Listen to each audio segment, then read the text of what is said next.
Hi, it's Walter, and I'm here in the empty Netherwood Park Auditorium recording this message for Sunday, April the 5th, 2020. This is the fourth Sunday in a row that we haven't been able to meet together, to worship together in this place because of the COVID-19 pandemic. And I want you to know that it's really reassuring and encouraging for me to know that even though we aren't able to meet together in this place to worship in this building, we're still sharing common spiritual experiences through these messages and communion thoughts and children's Bible classes that are going on YouTube. Common spiritual experiences like having the youth class going on Zoom and the ladies' Bible class doing the same thing. That's encouraging. It's reassuring. Technology is proving to be a wonderful thing for us during this time of crisis. Technology is proving to be a wonderful thing for us, except when it isn't. Like many things in life, our technology is a double-edged sword. The very thing that reassures us and comforts us also brings us heightened fear and anxiety. You know, one of the good pieces of advice that we've been given about the coronavirus is to act as if it is everywhere. Don't let down your guard anywhere. But when it comes to information about the virus, we don't have to act as if the information is everywhere, because the information is indeed everywhere. I pick up my paper in the morning, and from the front page to the very back, it's filled with coronavirus. Even the sports section is about the coronavirus. It's even creeping into the comics. I pull up my go-to websites, and what do I find? I find coronavirus articles and interviews everywhere. I tune into my favorite podcast, Coronavirus Talk, fills my ears. My phone vibrates, and it's a notification about the latest coronavirus updates from the New Mexico Department of Health. How many new cases, how many total cases, and how many deaths? And then you pull up your preacher on YouTube, and what is he talking about? He's talking about the coronavirus. You can't get away from it. It's everywhere. And in many ways, our lives seem to have been taken over by all things coronavirus. Now, don't get me wrong. I think it's important to stay informed about what's going on.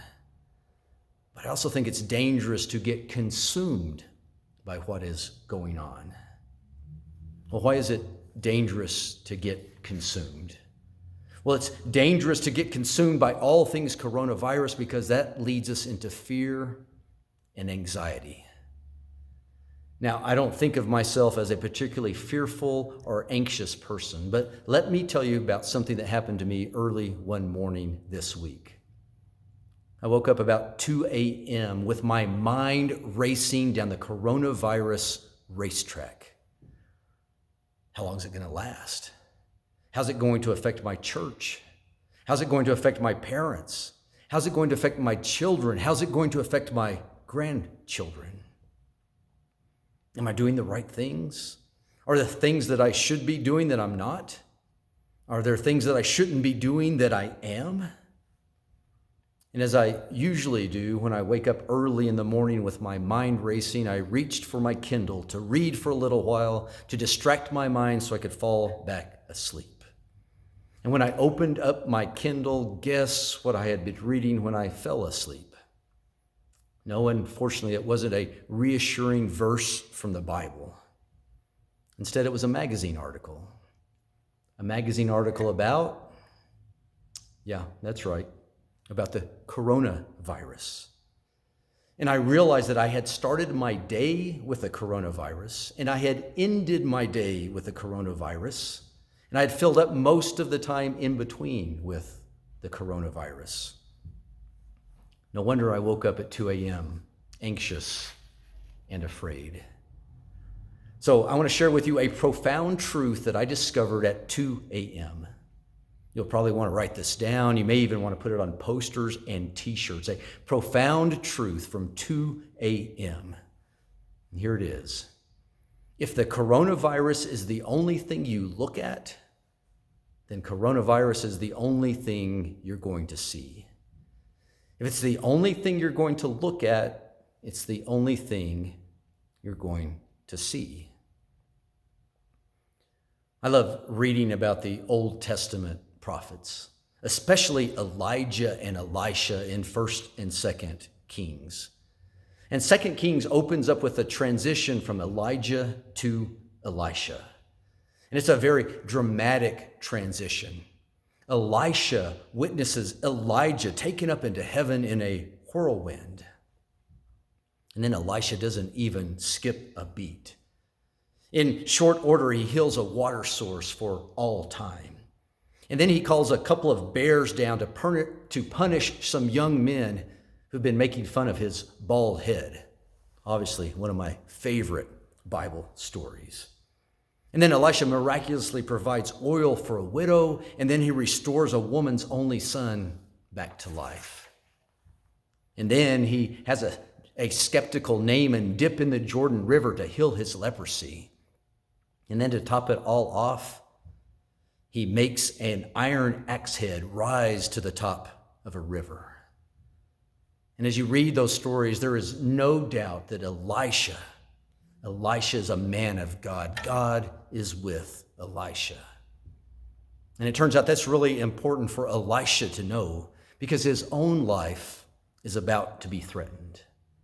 You can find this story in 2 Kings chapter 6.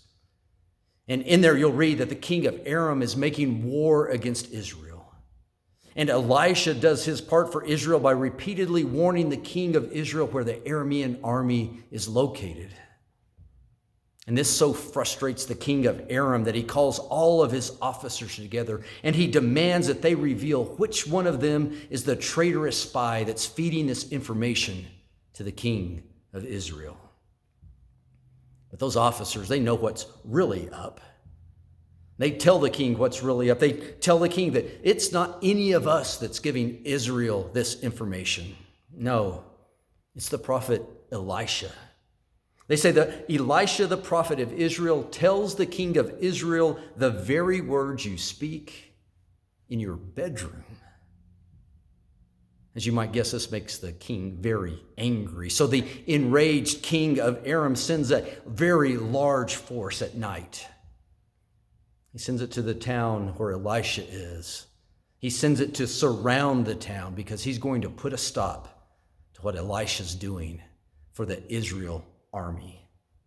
Now listen to what happened next, verse 15. When Elisha's servant got up and went out early the next morning, an army of horses and chariots had surrounded the city. "Oh my Lord, what are we going to do?" the servant asked.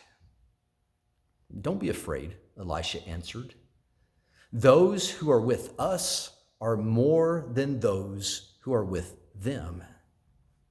And then Elisha prayed. He said, "O Lord, open his eyes so that he may see." Then the Lord opened the servant's eyes, and he looked, and he saw the hills full of horses and chariots of fire all around Elisha. Open his eyes so he can see that those who are with us are more than those who are with them. You see, if all the servant is going to look at is the army of Aram, and that's all he's going to see. So Elisha says, open his eyes to see that those who are with us are more than those with them. So I don't have a cure for coronavirus, but I think Elisha has given us a cure for much of the fear and anxiety we feel that comes from being consumed by all things coronavirus. And the cure is to open our eyes. Open our eyes to the reality that those who are with us are more than those who are with them. And that's what I've been trying to do. I've been trying to open my eyes. And that's what I want to encourage you to do, is to open your eyes. Open your eyes to see that those who are with us are more than those who are with them. There's some things I've noticed. Beautiful sunrises and sunsets are still happening. Turns out the birds are still singing. My fruit trees are blooming. The lilacs are opening and releasing that incredible scent. And when I look around, I see that simple acts of kindness are happening all around me. I find out that cards are being sent and calls are being made.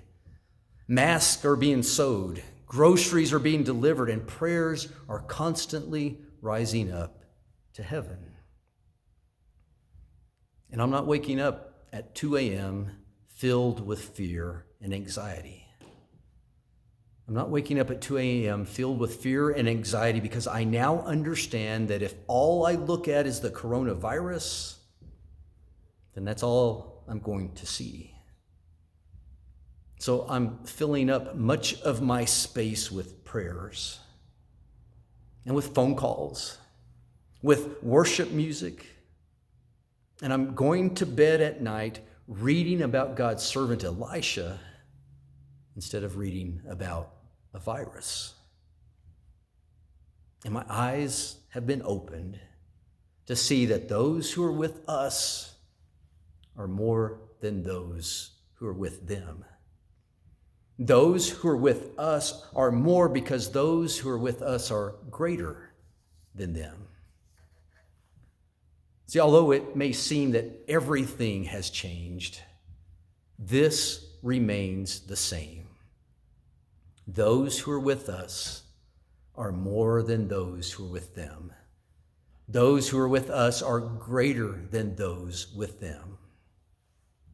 Because God is still on the throne, and the Spirit is still at work, and Jesus, Emmanuel, God in the flesh with us, is still with us. And so what shall we say in response to this? If God is for us, then who can be against us? He who did not spare his own Son, but gave him up for us all, how will he not also graciously give us all things? So my prayer for you is that God will open your eyes to see that those who are with us are more than those with them. That those who are with us are greater than those with them. So Netherwood Park, may the Lord bless you and protect you. May the Lord make his face shine on you and give you his peace. Amen.